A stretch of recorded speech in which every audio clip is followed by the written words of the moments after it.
Zelensky की जिद ने पुतिन और ट्रंप दोनों को भड़का दिया है। पुतिन बम की बौछार कर रहे हैं तो ट्रंप अल्टीमेटम दे रहे हैं। जेलेंस्की के पास सिर्फ 3 हफ्ते का समय बचा है। यूरोपीय देशों के पास कुछ दिन की मोहलत बची है। चौथे साल में जाते ही रूस यूक्रेन युद्ध में एटम बम फट जाएगा।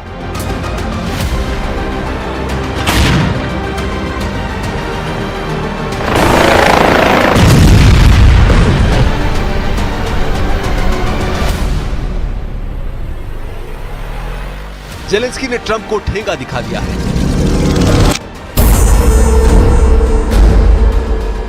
जेलेंस्की पुतिन की कोई बात सुनने को तैयार नहीं है। जेलेंस्की की इसी अकड़ ने पुतिन को इतना भड़काया है कि कीव से खार्किव तक जलने लगा है।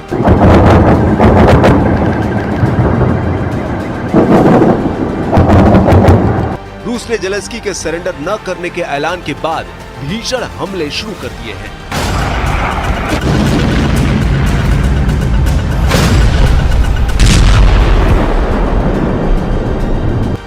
फरवरी की रात रूस ने 80 फाइटर ड्रोन से कीव पर हमला किया है।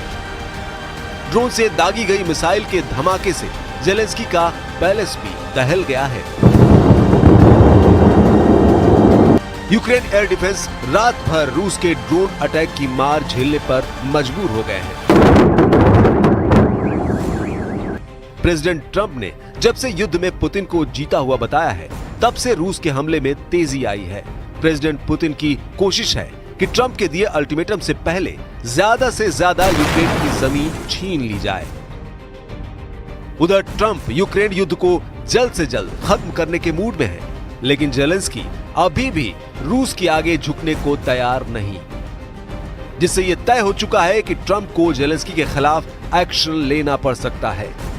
यह एक्शन क्या होगा? क्या अमेरिका भी यूक्रेन को पीटने जा रहा है? कम से कम ट्रंप का गुस्सा तो यही बता रहा है। ट्रंप इतने फ्रस्ट्रेशन में चले गए हैं कि उन्होंने जेलेंस्की को सबक सिखाने का मन बना लिया है। अमेरिका के NSA ने यह मैसेज डायरेक्ट जेलेंस्की को भेज दिया है। Look, President Trump is obviously very frustrated right now with President Zelensky. The fact that he hasn't come to the table, that he hasn't been willing to take this opportunity that we have offered. I think he eventually will get to that point, and I hope so very quickly. Trump के out of control होने की कई वजह है। Zelensky उनकी हर बात को नकारते जा रहे हैं। प्रेसिडेंट ट्रंप ने जेलेंस्की से कहा कि पुतिन के आगे सरेंडर कर दो। जेलेंस्की ने साफ इनकार कर दिया है। ट्रंप ने ऑर्डर दिया कि जेलेंस्की अमेरिका को अपने देश का 50% खनीज दे तो सिक्योरिटी मिलेगी। जेलेंस्की ने मना कर दिया है। ट्रंप चाहते हैं युद्ध समझौता करके जेलेंस्की रूस के कब्जे वाली जमीन भूल जाए। इसके लिए भी जेलेंस्की तैयार नहीं है। ट्रंप ने ऐलान किया है कि यूक्रेन को कभी भी नेटो सदस्य नहीं बनने देंगे। इस पर भी जेलेंस्की ने आपत्ति जताई है। ट्रंप चाहते हैं कि यूक्रेन में जल्द से जल्द चुनाव हो, लेकिन इस बात को भी जेलेंस्की सुनने के लिए तैयार नहीं। Обов'язково настане день, коли ми прозвітуємо про успіхи, контролюються окупантами. Настане день і жодне газоєвро. जिस अमेरिका के दम से जेलेंस्की 3 साल से रूस जैसे देश से युद्ध लड़ रहे हैं, उसकी हर बात की नाफरमानी उन्हें भारी पड़ सकती है। प्रेसिडेंट ट्रंप ने क्लियर ऑर्डर दिया है कि यूरोप और यूक्रेन दोनों सिर्फ 3 हफ्ते के भीतर सरेंडर पेपर पर साइन कर दें। न्यूज वीक के मुताबिक यूरोपीय संसद के एक सदस्य ने दावा किया कि राष्ट्रपति डोनाल्ड ट्रंप ने यूरोप को 3 हफ्ते की डेडलाइन दी है। इस टाइमलाइन में यूक्रेन को रूस के सामने आत्मसमर्पण करवाने की कोशिश सभी यूरोपीय देश को करना है। समझौते की शर्त में यूक्रेन को नेटो से दूर रहना और कब्जे वाले इलाके को भूल जाना शामिल है।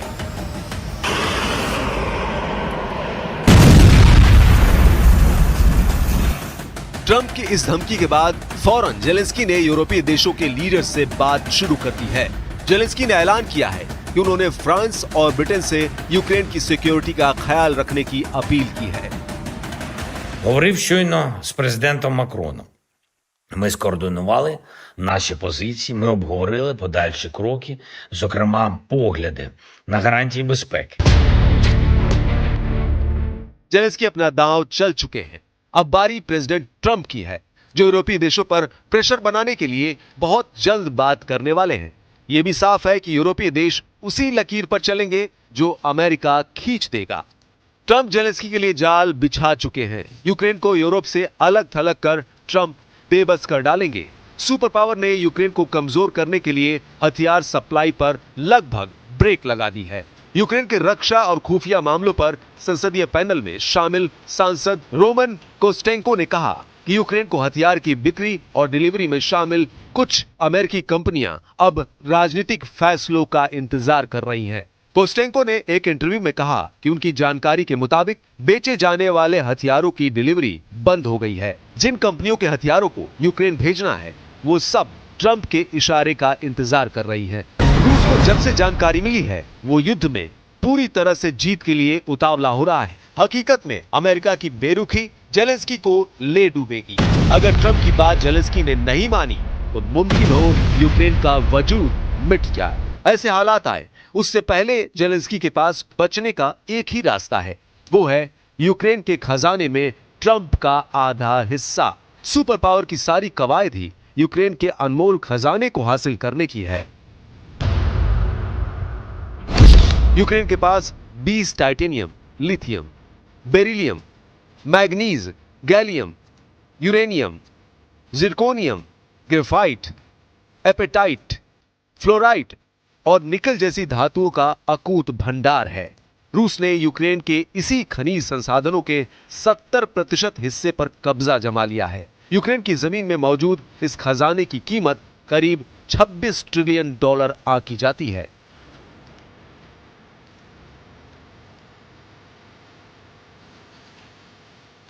ट्रंप इसी खजाने में जेलेंस्की से आधा हिस्सा चाहते हैं, जिसके एवज में वो यूक्रेन की सिक्योरिटी की गारंटी भी देने को तैयार है।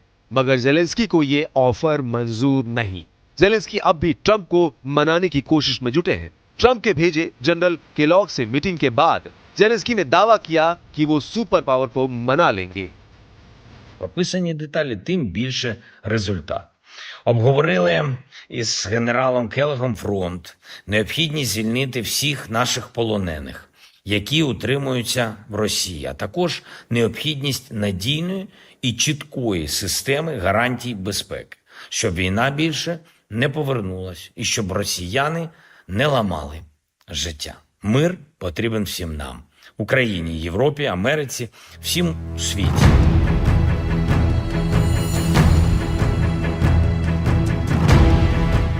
ट्रंप लीडर से पहले एक प्योर बिजनेसमैन है। बिना मुनाफे के वो एक भी कदम नहीं उठाने वाले और अगर कहीं अमेरिका का नुकसान दिखा तो सुपर पावर किसी भी देश को बर्बाद करने के लिए कुख्यात है। इसलिए ट्रंप के 3 हफ्ते के अल्टीमेटम से यूरोपीय देश डरे हुए हैं।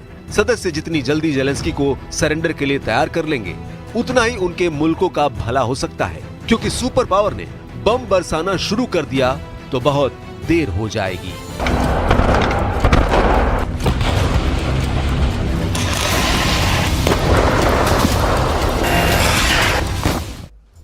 ये हमास इजराइल के लिए अब भी नासूर बना हुआ है और हालात ये हो गए हैं कि एक तरफ इजराइल के तेल अवीव में एक के बाद एक कई धमाके हो रहे हैं, सीरियल ब्लास्ट हो रहे हैं, तो वहीं दूसरी तरफ हिजबुल्ला के फॉर्मूले पर हमास ने एक बार फिर से गाजा पर कब्जा करने की कोशिश शुरू कर दी है। इधर नेतन्याहू ने दावा कर दिया है कि अब गाजा में ऐसा युद्ध होगा जिसमें हमास का नामो निशान मिटा दिया जाएगा।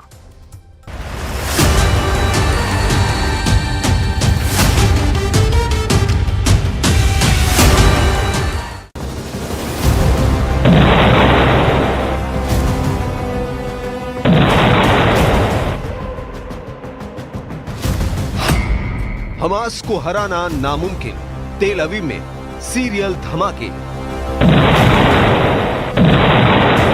15 महीने की खूनी जंग में हमास भले ही इजराइल से हारता नजर आए, लेकिन हैरानी की बात यह है कि 93% से ज्यादा गाजा बर्बाद हो चुका है। लेकिन उसके बाद भी हमास हार मानने को तैयार नहीं है। हम आपको आज ये दिखाने जा रहे हैं कि अभी भी इजराइल पर सीधे आतंकी हमले हो रहे हैं, जिसमें हमास का हाथ होने का दावा किया जा रहा है।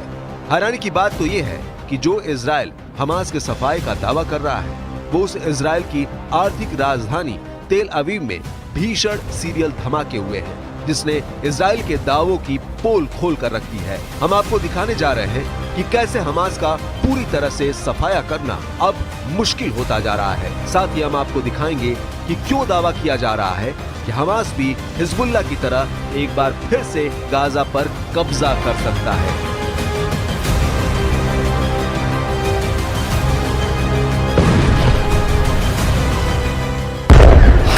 तीन धमाकों से दहला तेल अवीव, नेतन्याहू ने खाई बदले की कसम।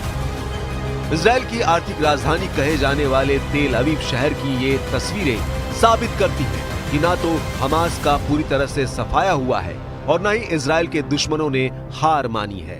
तेल अवीव में हुए सीरियल ब्लास्ट ने कोहराम मचा दिया है।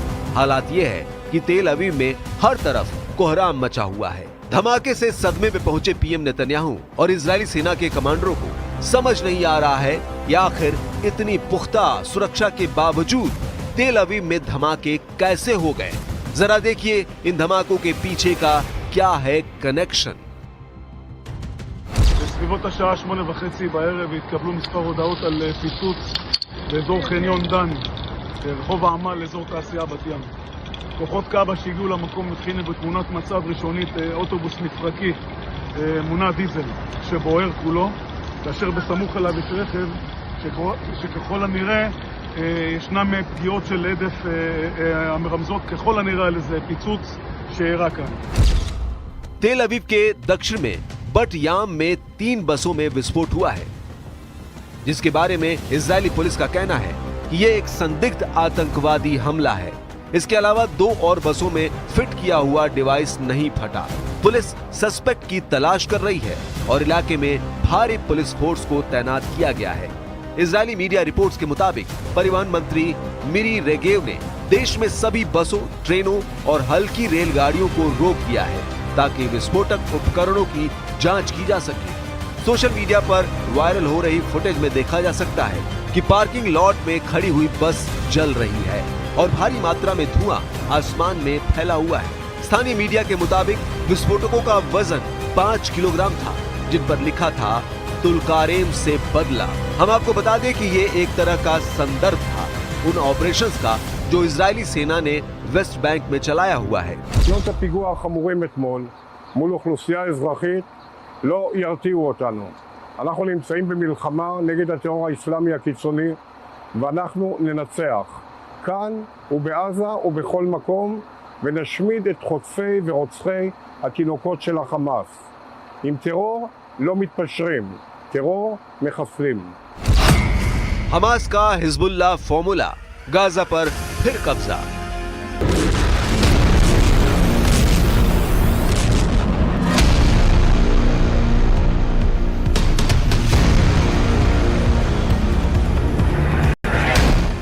भले ही हमास के चीफ कमांडर इस्माइल हानिया, याह्या सिनवार जैसे टॉप कमांडर और चीफ मारे जा चुके हैं, लेकिन हमास अभी भी बेहद मजबूत माना जा रहा है। 15 महीने के गाजा युद्ध में 30,000 से ज्यादा हमास के लड़ाके मारे जा चुके हैं, लेकिन उसके बावजूद गाजा के कई इलाकों में हमास की जबरदस्त पकड़ बनी हुई है। कुछ खुफिया अधिकारियों का दावा है कि हमास हिजबुल्लाह के फॉर्मूले से एक बार फिर से गाजा पर कब्जा कर सकता है। जरा देखिए, यह है हमास का हिजबुल्लाह फॉर्मूला।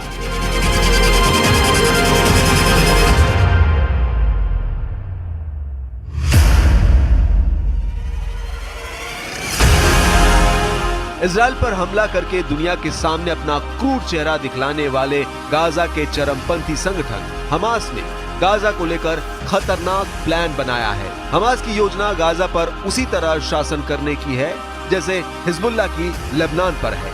इजरायली खुफिया एजेंसी मोसाद के पूर्व अधिकारी रामी इगरा ने यह दावा किया है। मोसाद के अधिकारी ने दावा किया कि हमास गाजा पर हिजबुल्लाह की तरह शासन करना चाहता है, जिसमें फिलिस्तीनी प्राधिकरण को एक मोर्चे के रूप में इस्तेमाल किया जाएगा, जबकि पर्दे के पीछे नियंत्रण बनाए रखा जाएगा। मोसाद के कैदी और मिसिंग पर्सन प्रभाग के पूर्व प्रमुख रामी इगरा के एक इंटरव्यू का हवाला देते हुए यरूशलेम पोस्ट ने खबर छापी है। इगरा ने इस बात पर जोर दिया कि हमास का मुख्य लक्ष्य गाजा में सत्ता में बने रहना है। इगरा ने कहा वे गाजा पर शासन करना जारी रखना चाहते हैं। वैसा करने के लिए सब कुछ करेंगे।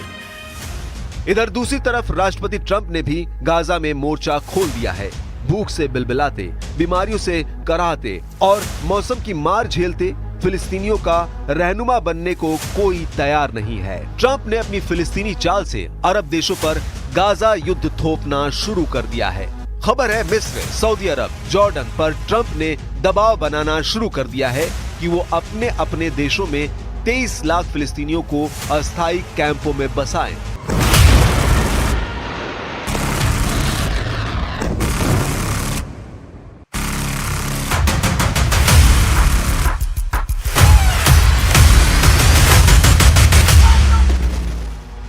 जानकारों का दावा है कि ट्रंप का गाजा प्लान 2 स्टेट समाधान के लिए मौत की घंटी है, जो पूरे अरब में तबाही का कारण बन सकती है।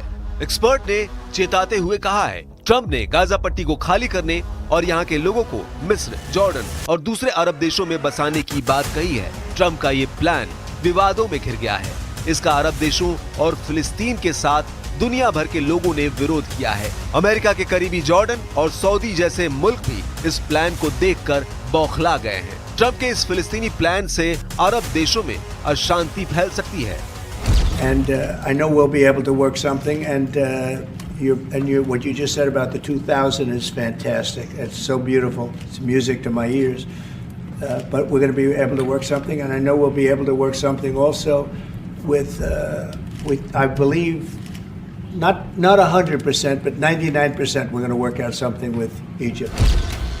आईजे और दूसरे सशस्त्र समूहों के सदस्य हैं। इजराइल से लगातार लड़ रहे इन लड़ाकों को अपनी जमीन छोड़ने पर मजबूर करने का कोई तरीका अमेरिका के पास नहीं है। अमेरिका अगर फिलिस्तीनियों को गाजा से जबरन हटाने का प्रयास करेगा तो विद्रोह भड़केगा। इससे निपटना कितना मुश्किल होगा उसे वो अफगानिस्तान में देख चुका है। अब देखना होगा, अगर गाजा में अभी भी हमास ताकतवर है तो क्या इजराइल पूरे गाजा से फिलिस्तीनियों को हटा पाएगा या नहीं, क्योंकि हमास ने 15 महीने की जंग में भले ही भारी नुकसान झेला हो, लेकिन अभी भी हमास हिजबुल्लाह के साथ मिलकर इजराइल को कड़ी टक्कर देने की कोशिश में जुटा है।